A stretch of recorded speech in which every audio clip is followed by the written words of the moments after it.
I'll slide this way. Okay, perfect. Good morning, and thank you for being here. We're here to address the additional charges that our office filed today against Joshua Anthony Jones.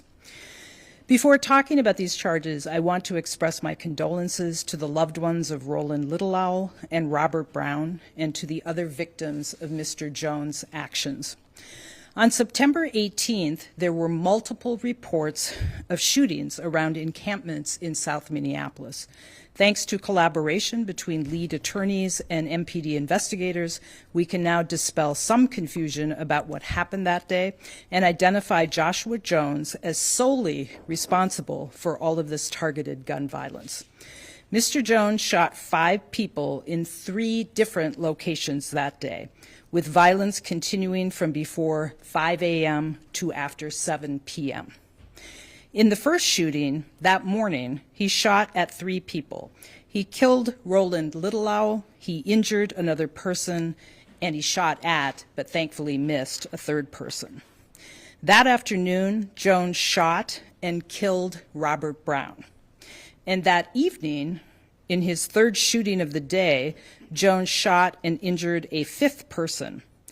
I want to note that we are only using the names of the people who were killed and not sharing the names of those who survived to protect their privacy and safety. Excuse me. On September 20th, our office charged Mr. Jones with 1 count of 2nd-degree murder and 1 count of attempted second-degree murder for the afternoon and evening shootings, so the 2nd and 3rd in time. Today's charges come after further investigation. Our office has filed 1 additional count of second-degree murder for the killing of Mr. Littlelowell and 2 additional counts of second-degree attempted murder. These charges stem from the gun violence that happened early morning of September 18th, so that the charges we filed today are actually the case that is first in time that day. In total, Mr. Jones now faces 2 counts of second-degree murder, 3 counts of attempted second-degree murder, and 3 counts of illegal firearms possession from the shootings, all on September 18th. I want to just go through slowly the chronology that investigators and our prosecutors have established. We now know that just before 5 a.m. on September 18th, Mr. Jones shot the first of 2 victims in an alley on the 2500 block of 17th Avenue South in Minneapolis. Mr. Jones shot and killed Roland Littlelowell. Mr. Jones shot another victim who survived and shot at a 3rd victim who he missed. At 4:21 p.m., officers responded to a 2nd shooting scene on the 2500 block of Bloomington Avenue in Minneapolis. There, Mr. Jones shot and killed Robert Brown. At 7:19 p.m., officers responded to a 3rd location near the intersection of 24th Street and 18th Avenue South in Minneapolis. Mr. Jones approached a 5th victim, shot at him, and missed. The victim fled, and Jones chased him and kept shooting him, hitting him in the shoulder. Officers located Mr. Jones in the area of the 3rd crime scene and arrested him.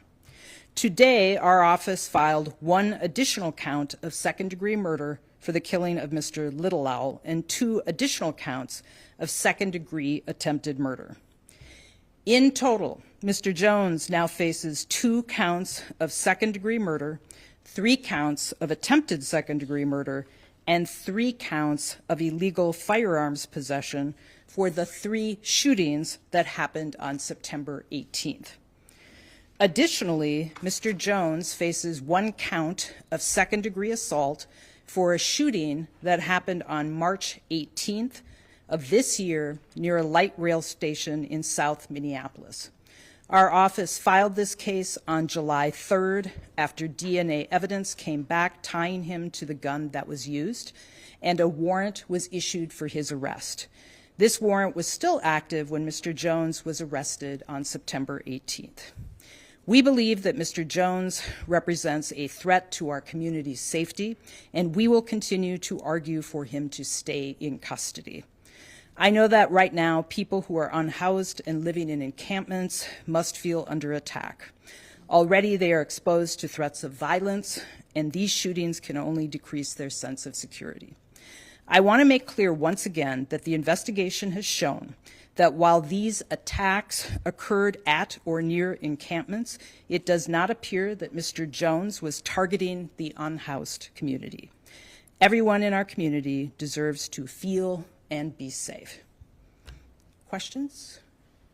Lou? Because the big question is the motive. Why did he do this? The cases are still under investigation, so we are not aware of a motive at this time. Was Mr. Jones a resident at the encampment? Do we know? We don't believe that he was. Did he know any of these victims? Since the case is under investigation, I'm sure that information will come out later. Are you able to speak to why it's not seen that it's tied to specifically shooting unhoused people? I didn't hear the first part of that. Could you? Explain what led you to believe that it's not a case of him targeting unhoused people? He was targeting those people that he shot, many of whom were not housed in the encampment. And he did actually appear to have known the people that he targeted. Can you address the large space and time from the first shooting to the second and third?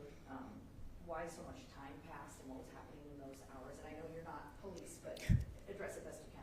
I am not, and I know that Josh Larson, who's behind me right here, is the prosecutor in charge of these cases. He continues to work with MPD to develop all of those details.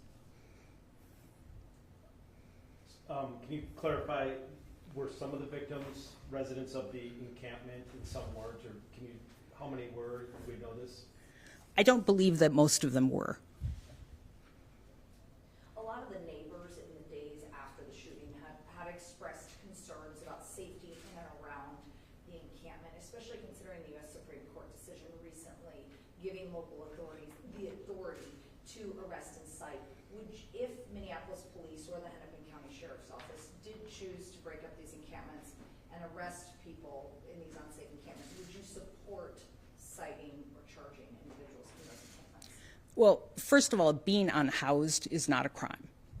It is not a crime, the act of being unhoused. I certainly support Hennepin County's approach, which is housing first. I think they have a very effective and proven method and humanitarian approach to working with people who are unhoused. Now that these 3 incidents are charged, and there was one prior one that's charged, is he still a suspect in any outstanding cases? I'm sure that investigators are looking at that right now. And I don't know the answer to that, but I'm sure, as in any investigation, they are looking at the weapon, looking at ballistics to see whether he is responsible for any other violence in our community. Thank you.